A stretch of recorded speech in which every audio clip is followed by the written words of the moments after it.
Hello guys, आप सबका तहे दिल से स्वागत है फिर से मेरे इस यूट्यूब चैनल GR2 स्टोरीज में। आज की स्टोरी है ब्रह्म चैप्टर 2। अगर आपने ब्रह्म चैप्टर 1 नहीं देखा तो प्लीज़ पहले उसे देखें ताकि आपको और ज़्यादा मज़ा आए। तो चलिए शुरू करते हैं। और हाँ, अपनी कुर्सी की पेटी बांध लीजिएगा क्योंकि मौसम बिगड़ने वाला है। चैप्टर 1 में हमने कुछ यूँ देखा।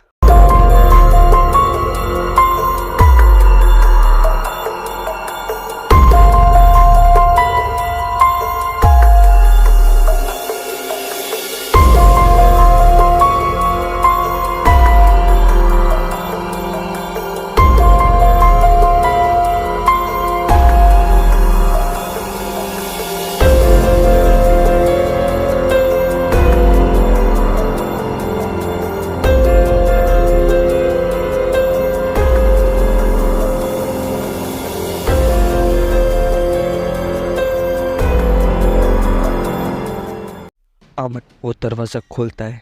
अंदर एक बहुत बड़ी सुरंग होती है। वहाँ बहुत ही अंधेरा था और 2 बड़े बल्ब वहाँ लगा रखे थे। अमन अंदर जाता है और दरवाज़ा बंद करता है। अमन वहाँ रखी एक लालटेन उठाता है और सीढ़ियों से धीरे धीरे नीचे उतरता है। वो आगे जाता है और वहाँ उसे बहुत सारे कैद खाने दिखाई देते, लेकिन वहाँ पर कोई नहीं होता है। वहाँ उसे काली बिल्ली दिखाई देती है। वो आगे जाता है और पूछता है यहाँ कोई है, लेकिन उसे कोई जवाब नहीं मिलता है। तभी अचानक उसके ठीक सामने के कैद खाने से एक आवाज़ आती है, डॉक्टर। और अमन बहुत ही डर जाता है। अमन कैद खाने की थोड़ा नज़दीक जाता है और देखता है कि वो एक औरत थी और ये वही औरत थी जो स्टोरी के स्टार्टिंग में हमें दिखी थी। वो अमन से कहती है कि पहली बार यहाँ कोई डॉक्टर आया है और अमन से पूछती है कि तुम्हें यहाँ पर आते हुए किसी ने देखा तो नहीं, और कहती है कि मेरा नाम लक्ष्मी है और मुझे यहाँ पर कैद करके रखा है। तुम्हें नित्या को यहाँ से छुड़ाना होगा, वरना पता नहीं माइकल उसके साथ क्या करेगा। वो पहले ऐसी नहीं थी, पता नहीं यहाँ आकर उसे क्या हो गया है। तुम्हें उसे बचाना होगा और ये काम सिर्फ तुम कर सकते हो। अमन उससे पूछता है कि नित्या यहाँ पर कैसे आई, तो वो अमन को थोड़े अपने करीब बुलाती है और अमन के कान में कहती है कि जो सारे खून 1967 में हुए थे वो सभी नित्या ने ही किए थे। ये सुनकर अमन बहुत ही शॉक हो जाता है और अमन भागकर सुरंग के दरवाजे के पास पहुंचता है। वो दरवाज़ा खोलता है और वहां से बाहर निकलता है और दरवाजे को बंद कर वो चाबी अपने पास रख लेता है। जब अमन दरवाज़ा बंद कर रहा था तभी उसकी आवाज़ सुनकर एक पहरेदार उसी की तरफ आ रहा था, लेकिन अमन किसी तरह छुपते छुपाते अपने कमरे में चला जाता है, पर उसे चैन नहीं मिल रहा था। इसलिए वो माइकल की ऑफिस में जाता है और कुछ ऐसा ढूंढने लगता है जिससे उसे नित्या के बारे में कुछ ज़्यादा पता चल सके। उसे माइकल के टेबल पर ब्लू कलर के इत्र की शीशी दिखाई देती। फिर वो माइकल का ड्रॉवर खोलता है और उसे वहाँ पर एक गन दिखाई देती है। अमन उस गन को उठा लेता है और जैसे ही वो ड्रॉवर बंद करता है तो उसकी आवाज़ आती है। वो आवाज़ वहाँ का पहरेदार सुन लेता है और वो धीरे धीरे अमन की तरफ आ रहा था।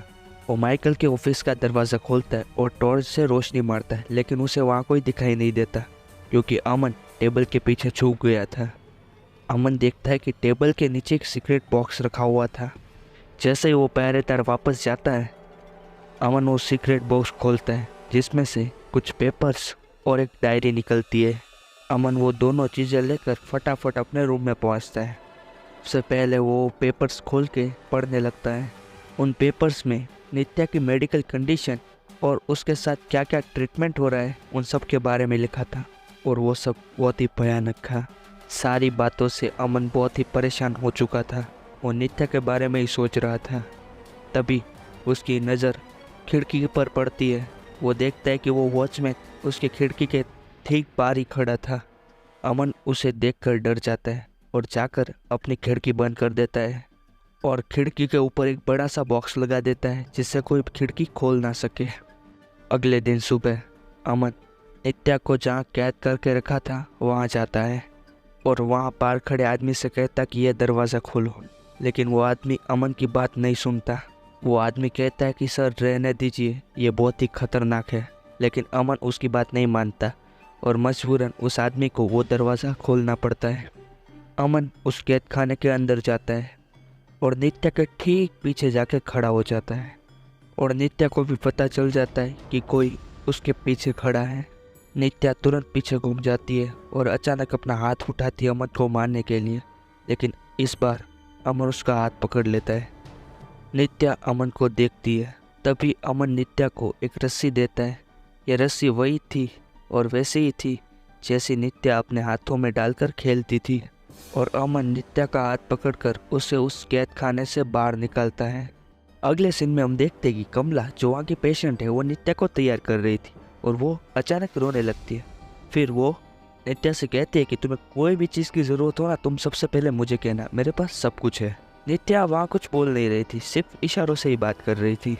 फिर अचानक एक लड़की जो वहाँ की पेशेंट होती है वो माइकल को खींच के वहाँ लाती है। माइकल नित्या को देखकर इमोशनल हो जाता है। माइकल नित्या के पास जाता है और हम देखते हैं कि कमरे के एक साइड में अमन खड़ा हुआ था।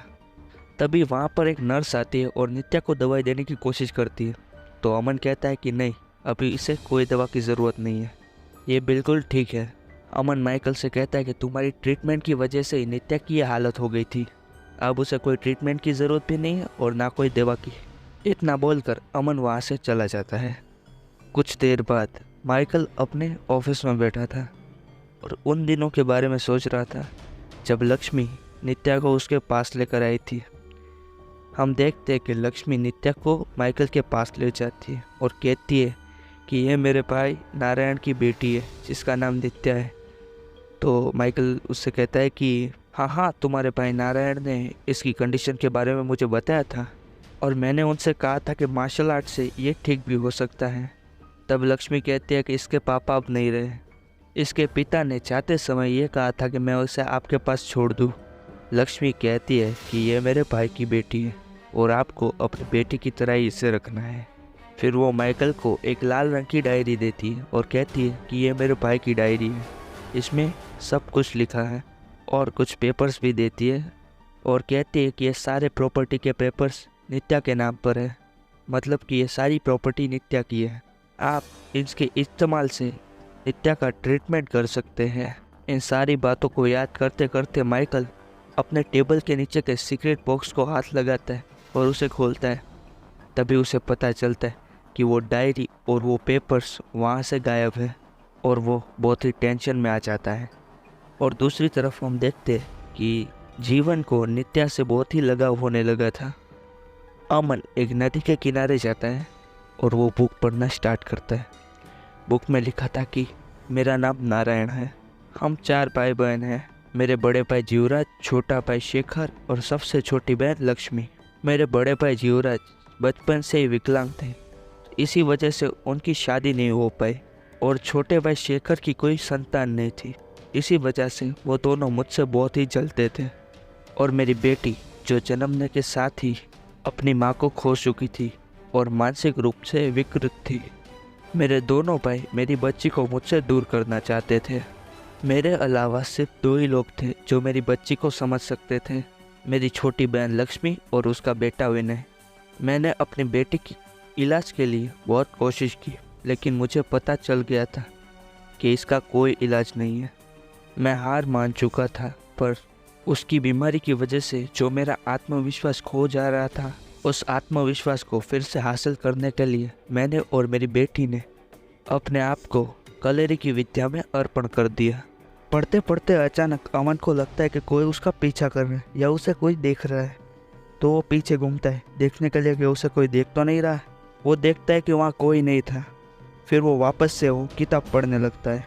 मेरी बेटी धीरे धीरे उस कला में बहुत ही माहिर हो चुकी थी। मैंने उसे इस तरह से तालीम दिलवाई थी कि वो कोई उस पर पीछे से भी वार करे तो मेरी बेटी उससे बच सके। मेरी बेटी बड़ी हो रही है और थोड़ी थोड़ी ठीक भी हो रही है। अब किताब ख़त्म हो चुकी थी। अमन किताब बंद कर देता है। अमन जैसे ही पीछे घूमता है तो अचानक एक धक्का लगता है उसे और वो पानी में गिर जाता है और डूब जाता है। अमन तो पानी में डूब चुका, अब नित्या की सच्चाई कैसे सामने आएगी? माइकल का काला सच कौन बाहर लाएगा? उस मेंटल हॉस्पिटल के सारे राज कैसे खुलेंगे? इन सारे सवालों के जवाब मिलेंगे ब्रह्म चैप्टर 3 में। आई होप आप सबको आज का चैप्टर बहुत ही अच्छा लगा होगा, तो जल्दी से लाइक, कमेंट और शेयर कर देना।